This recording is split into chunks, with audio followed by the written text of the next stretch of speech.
పెద్దలే పెత్తందారులుగా తమ కనుసన్నల్లో 16 మాసాలుగా నడుస్తున్నటువంటి నకిలీ మద్యం పరిశ్రమలను వరుసగా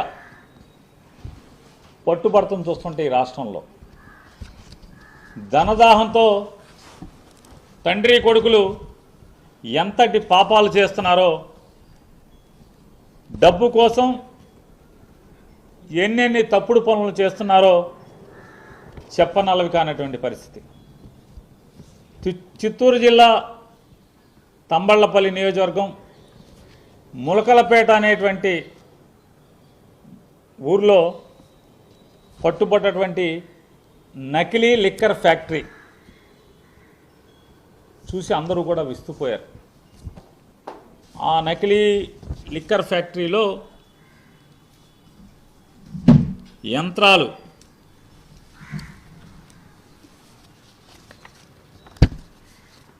ట్యాంకులు, అంటే నిజంగానే ఒక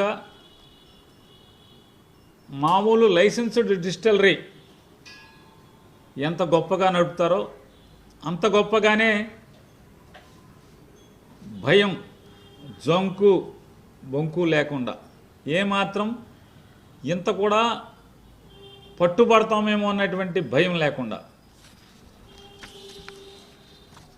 అంటే ఏదైతే ఆల్రెడీ రెప్యూటెడ్ బ్రాండ్స్ ఏ ఉంటాయో, అంటే జనంలో ప్రాచుర్యం పొందినటువంటి బ్రాండెడ్ లిక్కర్స్ ఏ ఉంటాయో అదే లిక్కర్ సీసా, అంటే అదే సీసాని పోలినటువంటి సీసాలు, వాటి లేబుళ్ళు,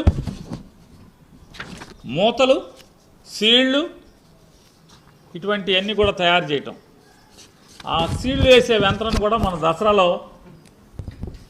చూడండి ఆయుధ పూజ చేస్తాం మనందరికీ. అంటే వ్యాపారానికి ఏమేమి ఉంటే యంత్రాలు ఉంటే యంత్రాలు, కార్లు ఉంటే కార్లు, ఏముంటే పరిశ్రమ అయితే యంత్రాలకు అన్నిటికీ పూజ చేస్తారు. దసరాకి దండేసి పూజ చేశారు. దండేసి పూజ చేసినటువంటి పరిస్థితులు మనం చూసాం. మూతలు, క్యాన్లు ఈ మొలకల చెరువు ఫ్యాక్టరీలో. దానికి ముందు